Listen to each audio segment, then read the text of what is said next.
My 18-year-old daughter had just graduated, standing proudly at the very top of her class. When my parents phoned and offered to host a graduation celebration in her honor, I thought, just for a brief moment, that maybe, finally, they were extending a real gesture of kindness. I wanted to believe it was something genuine, but the truth became painfully clear when we arrived. The event wasn't for my daughter at all. It was for my niece, who had merely completed 8th grade. The cake told the story louder than anyone could have. It read, in flawless frosting, "For our only granddaughter." I didn't raise my voice right then. I didn't throw plates or call anyone out on the spot. Instead, I waited.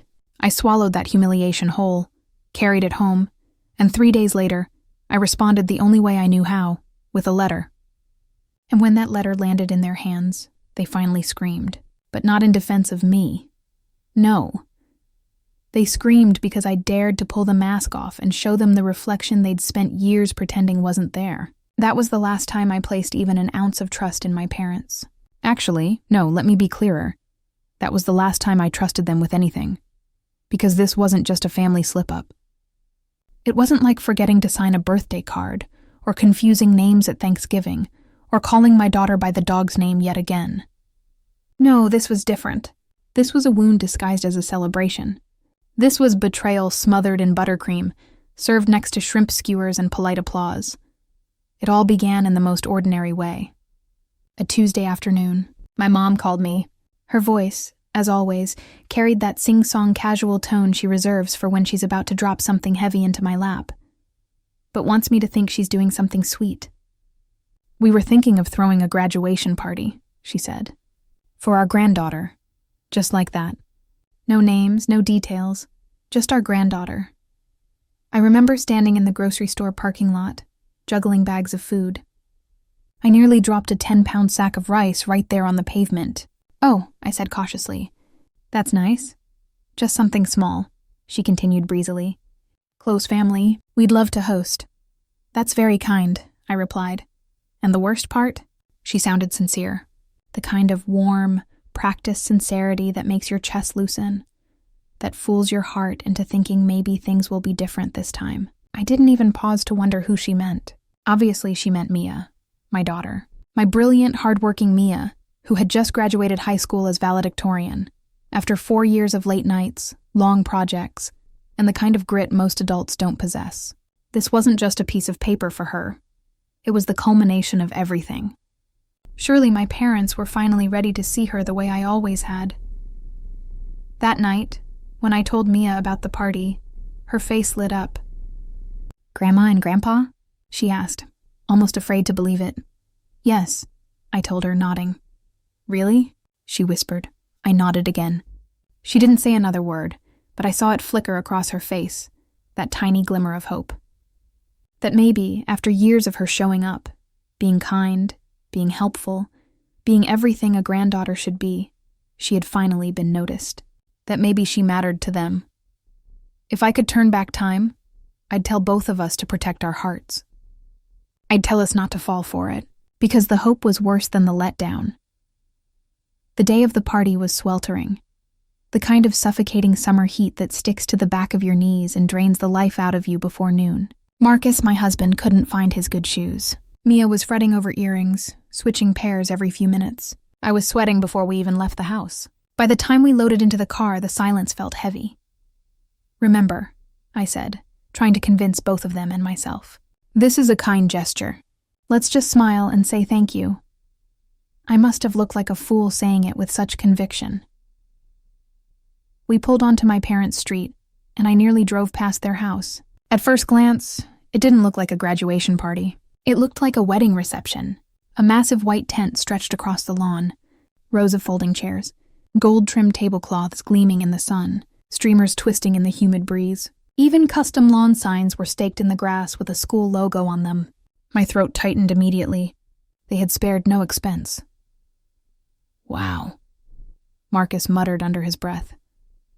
Mia leaned forward, her eyes wide. "They really did all this and for me?" We parked, stepped onto the lawn, and were immediately engulfed by relatives and family friends. Air kisses, hugs, lemonade thrust into our hands, people I hadn't seen in years, even my uncle's ex-wife. How she got an invitation, I'll never know. And then I saw her. Kay, my niece. Center of attention, curls styled perfectly, a glittery dress sparkling under the tent lights, a satin sash draped proudly across her chest. For a split second, I thought she was simply dressed up to celebrate Mia. But then I saw the cake. A towering 3-tier cake, decorated in pastel pink frosting with elegant gold piping. On the very top sat a miniature edible graduation cap, and sprawled across the front, in flawless cursive, were the words, "Congratulations to our only granddaughter, class of 2025. I froze. My brain tried to rearrange the letters, to tell me I had misread them. But no, the words were plain as day. Only granddaughter. Except Mia was standing behind me.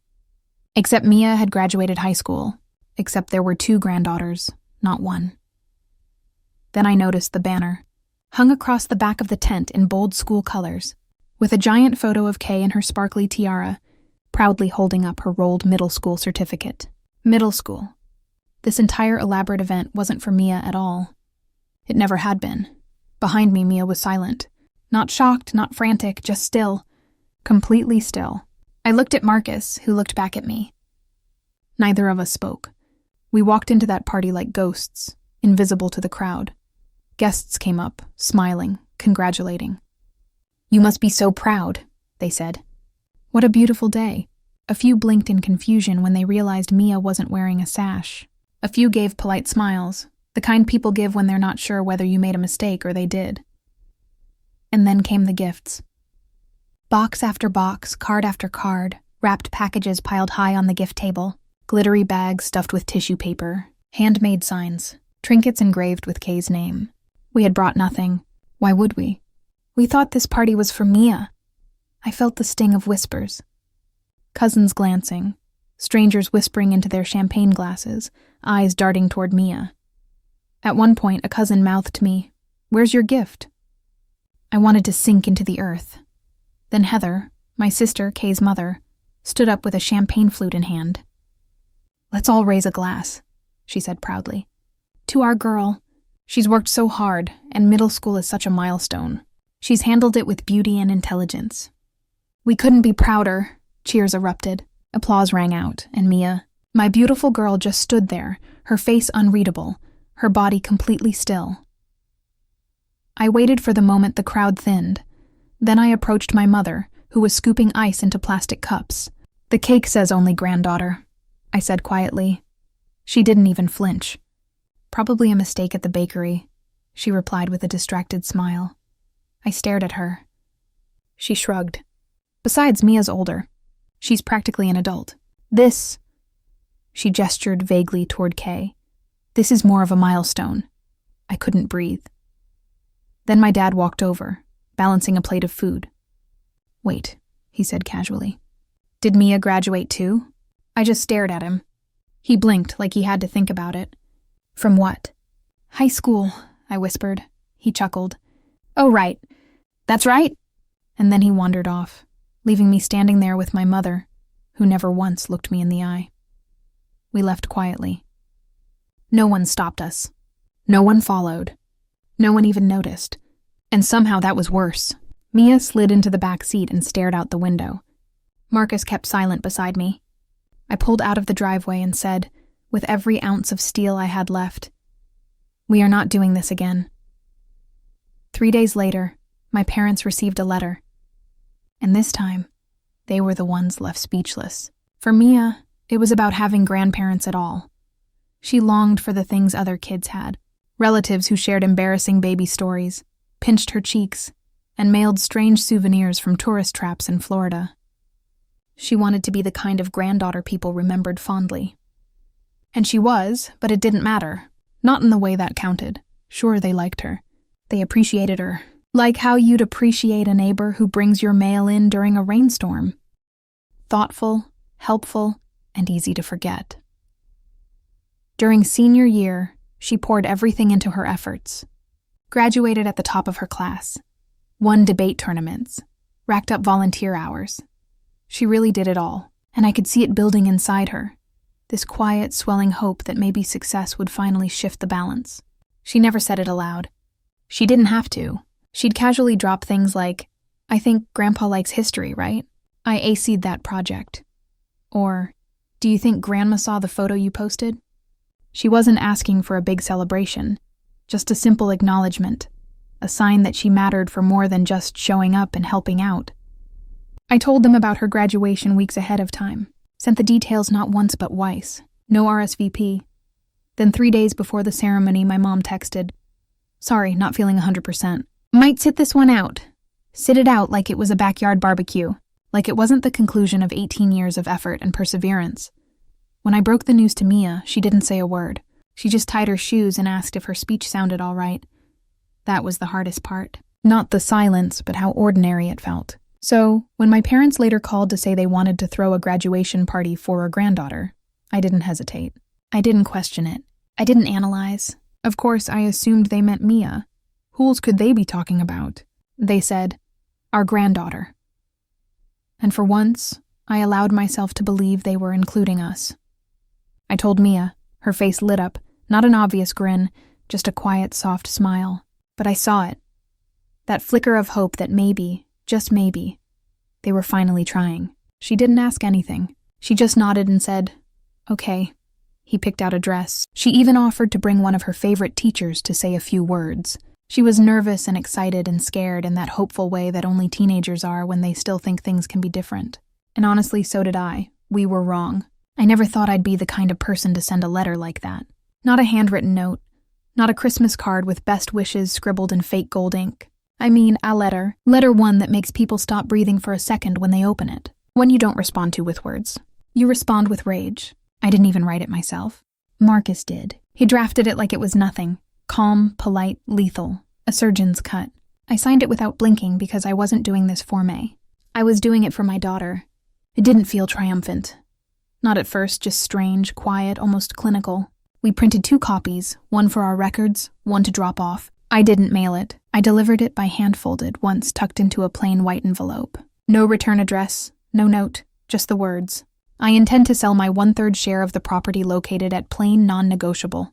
They could theoretically buy me out, get a loan scraped together, their pension checks, and do whatever it is people do when they're faced with the consequences of a decades-long power imbalance. But I knew they wouldn't, and I knew that wasn't the point. The point was they didn't get to own me anymore, Heather called. First, I picked up because I wanted to hear how it would start. She opened it in front of Kay, she said. Like, that was the greatest crime committed all year. I didn't answer. Mom screamed Laura like full volume. She nearly dropped her tea. Should I apologize to the tea? Heather didn't laugh. She was sobbing. I thought someone died at first. Did she read it out loud? I asked. Yes, she said. You're trying to sell the house. Our house correction, I said. 1/3 of the house. She was shaking. She should hydrate. Heather made a strangled noise like she was deciding whether to hang up or scream. You're destroying her, she said finally. No, I replied. She did that to herself.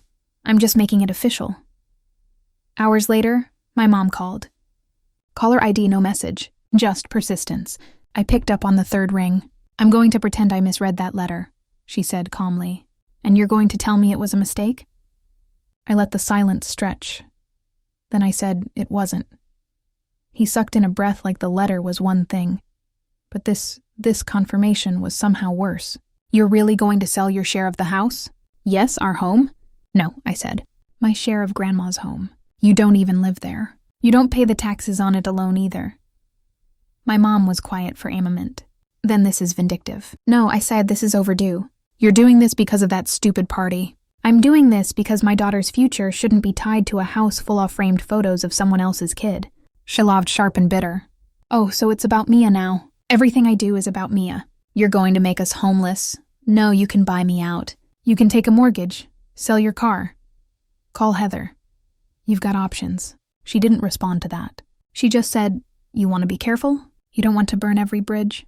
I smiled. Pretty sure you took care of that with a cake and a banner. And then I hung up. That evening, Marcus found me sitting at the kitchen table staring at a scratch in the wood. I'd never noticed before. I didn't ask questions, just handed me tea. Do you feel guilty? He asked finally. No, I said. I feel like I should, but I don't. He nodded. We sat like that for a while. Then I said, "I've always made excuses for them. I know, even after the party, I know. I think I thought they'd come around eventually." And he looked at me over the rim of his mug. "You don't believe that anymore?" I shook my head. They knew she got in. They knew we were scrambling to figure out how to pay for it.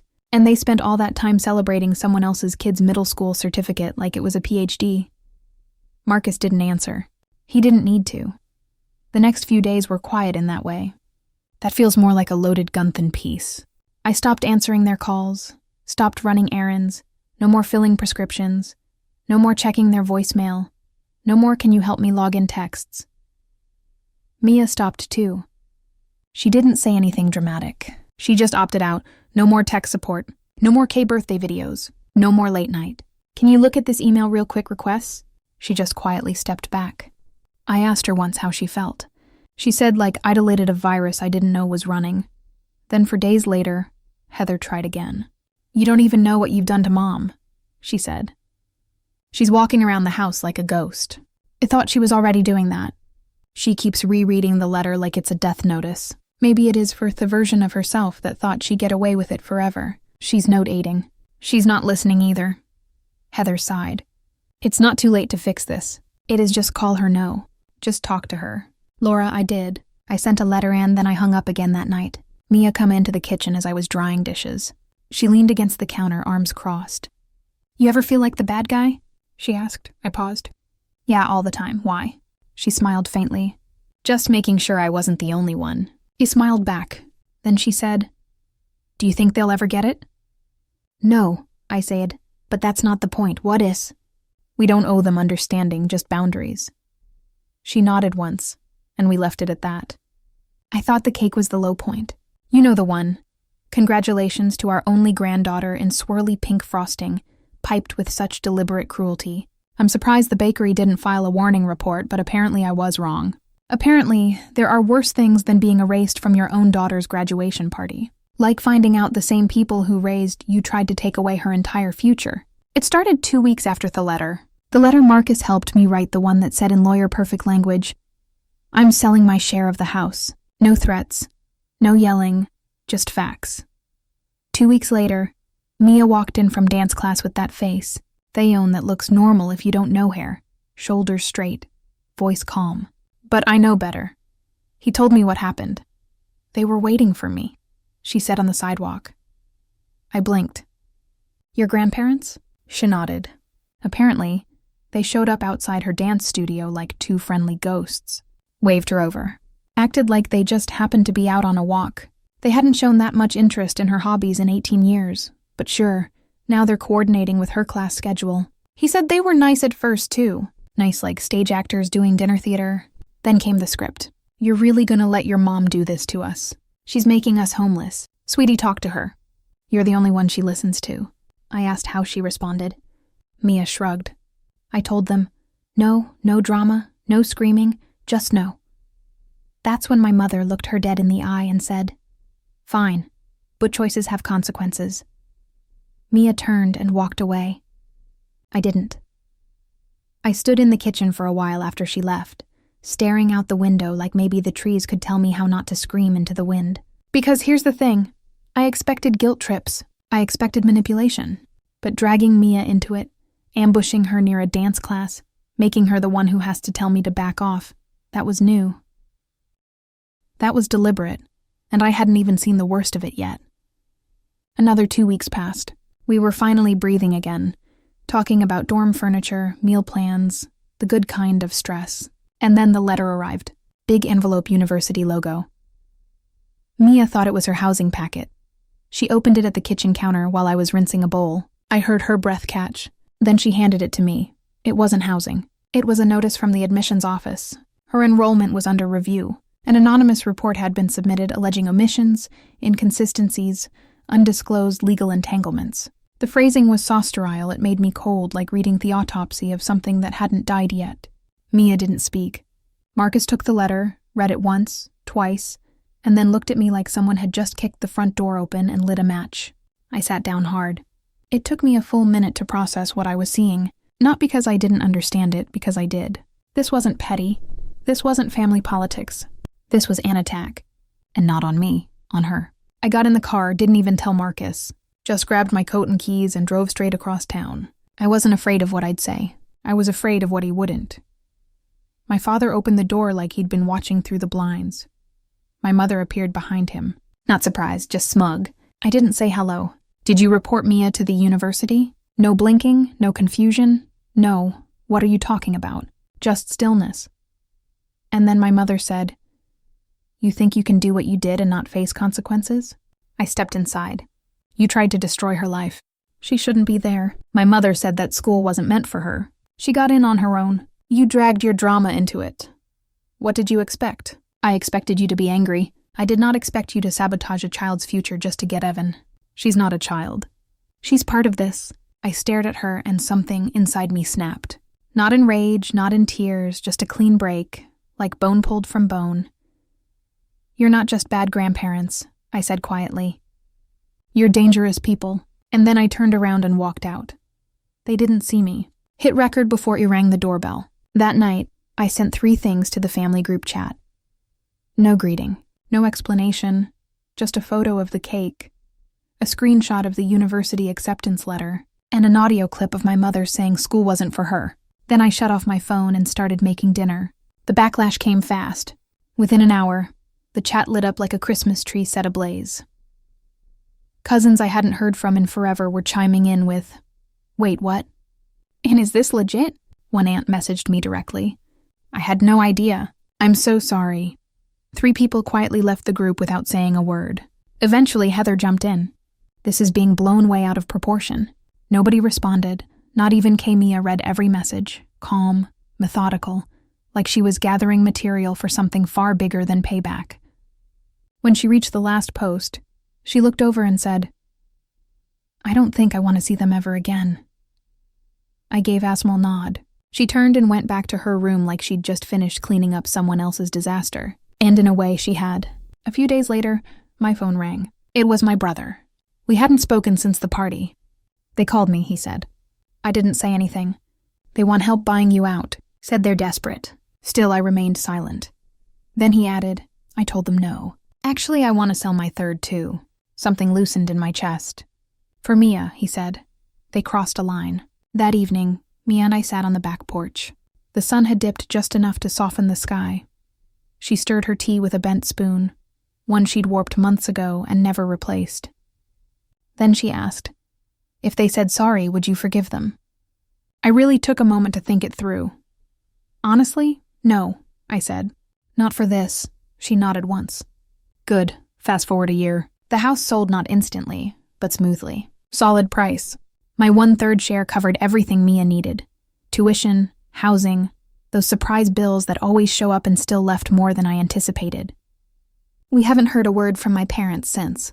No phone calls, no apologies, no random notes slipped into the mailbox. As far as I know, my brother hasn't heard from Theme either. He signed his share away and vanished. The quietest exit I've ever seen him make. Heather's still hovering on the edges, but that bright loyalty she once had is gone. From what I heard, she finally confronted them a few months back. Told them she couldn't keep defending what they'd tried to do to Mia. Said she needed space. Apparently, they gave it to her. My parents used their portion of the money to buy a house, if you can even call it that. Tiny, falling apart, far from anything. The streets rough, the neighbors worse. They couldn't qualify for a loan, so they paid in full cash for leaks, rot, and midnight sirens. But it's theirs now.